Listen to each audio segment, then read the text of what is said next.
الله لا إله إلا هو له الأسماء الحسنى. Assalamu alaikum, alhamdulillah. Aujourd'hui nous allons à la rencontre d'un nouveau nom d'Allah subhanahu wa ta'ala qui est Al-Warith. Waratha en arabe signifie hériter. Et donc le nom d'Allah subhanahu wa ta'ala Al-Warith en vérité porte deux sens très importants. Le premier, c'est qu'Allah subhanahu wa ta'ala est celui qui hérite de tout ce qu'il y a dans les cieux et dans la terre et même de nous les êtres humains. C'est lui subhanahu wa ta'ala qui dit Inna nahnu narithul arda wa man alayha wa ilayna yurja'un.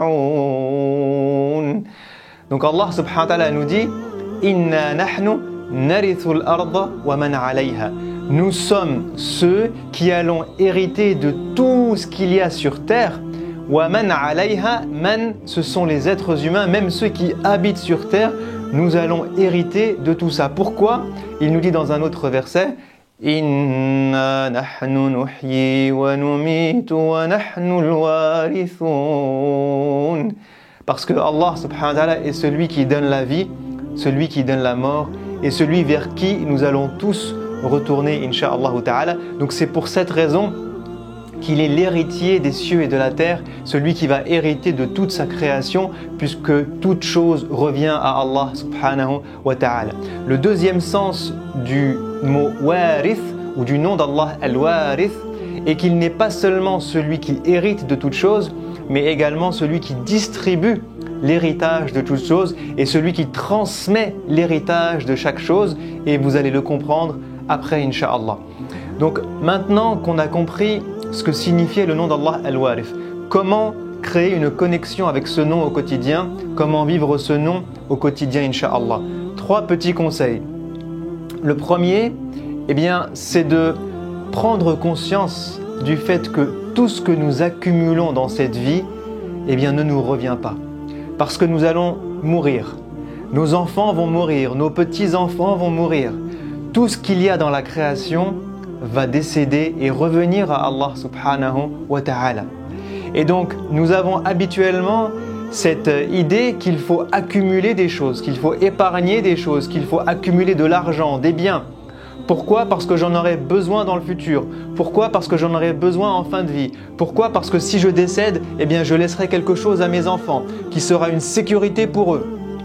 Mais Allah subhanahu wa ta'ala nous invite à faire l'inverse. Allah subhanahu wa ta'ala nous dit dans Surat Al-Hadid وَمَا لَكُمْ أَلَّا تُنْفِقُوا فِي سَبِيلِ اللَّهِ وَلِلَّهِ مِيرَاثُ السَّمَاوَاتِ وَالْأَرْضِ. Allah subhanahu wa ta'ala ne nous interdit pas de faire des économies et de profiter des biens qu'il nous a donnés. En revanche, ça devient problématique lorsque notre volonté d'économiser nous empêche de donner fi sabilillah, nous empêche de dépenser dans la voie d'Allah subhanahu wa ta'ala. Et ceci est vrai pas uniquement pour les biens et l'argent, c'est vrai même pour nos efforts, notre énergie, notre temps. Il y a des gens qui économisent et il y a des gens qui s'économisent. Il y a des gens qui ne veulent pas œuvrer, qui ne veulent pas travailler, qui ne veulent pas se réveiller tôt, qui ne veulent pas faire de bénévolat, qui ne veulent pas donner de leur temps. Pourquoi? Parce que je vais économiser mon temps, je vais économiser mon énergie. Pourquoi? Pour mon confort, ou par paresse, ou par peur de tomber malade, ou par peur de fatiguer. Et tout ça, va à l'encontre de ce qu'Allah subhanahu wa ta'ala nous demande. Bien évidemment qu'il faut faire attention à soi et à son énergie et à sa fatigue. Bien évidemment qu'il faut faire attention et dépenser de ses biens pour soi, pour ses enfants, pour sa famille. Mais lorsque ceci devient une barrière entre moi et Allah, ça devient problématique. Donc Allah subhanahu wa ta'ala nous interpelle dans ce verset en nous disant وَلِلَّهِ مِيرَاثُ السَّمَاوَاتِ وَالْأَرْضِ. Pourquoi vous ne voulez pas dépenser alors que tout revient à Allah subhanahu wa ta'ala? Donc si nous faisons partie des gens qui veulent tellement garder pour eux qu'ils ne donnent pas aux autres, qu'ils ne donnent pas à Allah, que ce soit de leur temps ou de leur énergie, alors nous avons un problème. Nous devons nous détacher de cette dunya, nous rappeler que nous allons mourir, que cet argent, je ne sais même pas ce qu'il deviendra après ma mort. Je ne sais même pas quand est-ce que je pourrai en profiter si je ne vais pas mourir demain. Donc c'est également le moment de dépenser dans la voie d'Allah subhanahu wa ta'ala, que ce soit de notre argent, de nos biens ou de notre temps et de nos énergies. Deuxième conseil très important, eh bien, c'est de prendre soin de l'héritage qu'Allah nous a donné dans cette vie. Quel est cet héritage? Allah subhanahu wa ta'ala nous dit ثم أورثنا الكتاب الذين اصطفينا من عبادنا فمنهم ظالم لنفسه ومنهم مقتصد ومنهم سابق بالخيرات بإذن الله ذلك هو الفضل الكبير. Allah nous dit ثم أورثنا الكتاب الذين اصطفينا من عبادنا. Et là je le dis sincèrement avec toute honnêteté à tous les croyants et les croyantes, à tous les musulmans et les musulmanes, moi y compris, Allah nous a choisis. Il dit الذين اصطفينا من عبادنا. Allah nous a choisis pour faire quoi? Pour porter l'héritage du livre. ثم أورثنا الكتاب. Allah nous a transmis en héritage le livre, la parole d'Allah subhanahu wa ta'ala. Cet héritage qu'il transmet depuis la création. Cet héritage que chaque prophète, chaque messager a pris le soin de préserver, a pris le soin de transmettre à son peuple, qui a été transmise de génération en génération, de prophète en prophète, jusqu'au messager de Dieu sallallahu alayhi wa sallam, qui a transmis ce message à ses compagnons et qui est arrivé aujourd'hui jusque nous. Donc nous aujourd'hui, nous sommes les héritiers qu'Allah a choisis pour porter son message. Subhanallah. Et il nous dit dans ce verset فَمِنْهُمْ ظَالِمٌ لِنَفْسِهِ.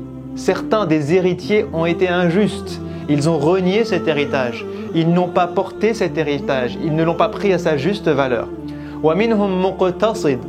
D'autres ont été moitié-moitié, parfois négligents, parfois ils ont œuvré, ils ont essayé et ils sont dans une catégorie moyenne.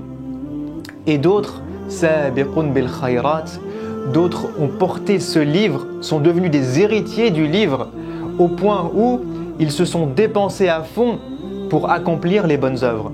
Pourquoi? Parce que être un héritier du livre, ce n'est pas juste avoir un Coran à la maison. Être un héritier du livre, c'est lire la parole d'Allah, c'est comprendre la parole d'Allah, c'est méditer la parole d'Allah et c'est la transformer en action, la transformer en état d'esprit, la transformer en un mode de vie. Et c'est ce que ces gens-là font lorsqu'ils deviennent des sabiqun bil khayrat. Ils transforment l'héritage du livre en actions qu'ils accomplissent au quotidien. Ce sont des Qur'ans qui marchent sur terre. Et donc, je me le dis à moi-même et à chacun d'entre nous, on ne peut pas laisser cet héritage. On n'a pas le droit de laisser cet héritage. L'héritage du livre, Allah nous a choisis. Il nous a choisis pour le porter. Et troisième et dernier conseil, Inch'Allah, eh bien, c'est de comprendre et de prendre soin, d'œuvrer pour le seul et unique héritage que nous aurons réellement après notre mort. Parce que la conception humaine de l'héritage, c'est « je travaille durant ma vie dure, je vais économiser de l'argent, économiser des biens, et au moment où je décède, cet héritage-là va à mes enfants ou à mes proches, et ces gens-là, je ne sais même pas comment est-ce qu'ils vont utiliser mon héritage, et en plus c'est injuste puisque c'est moi qui ai travaillé, et c'est eux qui en profitent. » Alors que la conception de l'héritage du paradis, eh bien, est totalement différente. Pourquoi? Parce que je vais œuvrer, je vais me fatiguer, je vais faire des efforts dans cette vie, et au moment où je décède, eh bien, j'hérite de tout ce que j'ai fait pendant ma vie. Subhanallah. Et je retrouve au paradis chaque bonne action que j'ai pu faire, chaque acte que j'ai pu faire, chaque graine que j'ai pu planter dans cette dunya, même la plus minime, je la retrouve au paradis en héritage. Et Allah a dit وَيَزِيدَهُمْ مِنْ فَضْلِهِ. Donc Allah va décupler cet héritage en plus que je retrouve au paradis. Et c'est ce que Sayyidina Ibrahim avait compris, puisqu'il dit وَجَعَلْنِي مِنْ وَرَثَةِ جَنَّةِ النَّعِيمِ. Subhanallah. Sayyidina Ibrahim a compris ce concept totalement différent de celui de la dunya. Il a compris que le paradis tout entier était un héritage et que Allah était al-warith, celui qui non seulement hérite de cette dunya, mais distribue l'héritage au paradis. Et donc c'est Allah qui distribue et qui divise cet héritage du paradis. Et donc Sayyidina Ibrahim souhaite faire quoi? Il souhaite être parmi les héritiers du paradis. Vous imaginez si vous êtes privé de votre héritage? Vous imaginez un enfant qui dans cette vie voit que toute la famille hérite et que lui est privé de son héritage? Imaginez-vous que vous êtes privé de l'héritage le jour du jugement. Eh bien, c'était le souci de Sayyidina Ibrahim. Il avait ce souci de ne pas être privé d'héritage et donc il faisait ce dua à Allah, « Ya Allah, fais que je sois parmi les héritiers du paradis. Lorsque tu distribueras l'héritage du paradis, fais que j'en ai une portion, fais que j'en ai une part au paradis, Inch'Allah. » Donc je m'invite moi-même le premier et chacun d'entre nous à redoubler d'efforts pour qu'on puisse, Inch'Allah, oublier cette dunya, détacher nos cœurs de cette dunya et de cette envie de tout hériter ici alors que nous allons tous mourir. Et porter sur nos épaules l'héritage du livre, le transmettre comme il a été transmis jusque nous depuis des milliers d'années et gagner l'héritage du paradis comme le souhaitait Sayyidina Ibrahim, Inch'Allah ta'ala. C'est le nom d'Allah Al-Warith. Je vous dis à la prochaine, Inch'Allah. Assalamu alaikum wa rahmatullahi wa barakatuhu. الله لا إله إلا هو له الأسماء الحسنى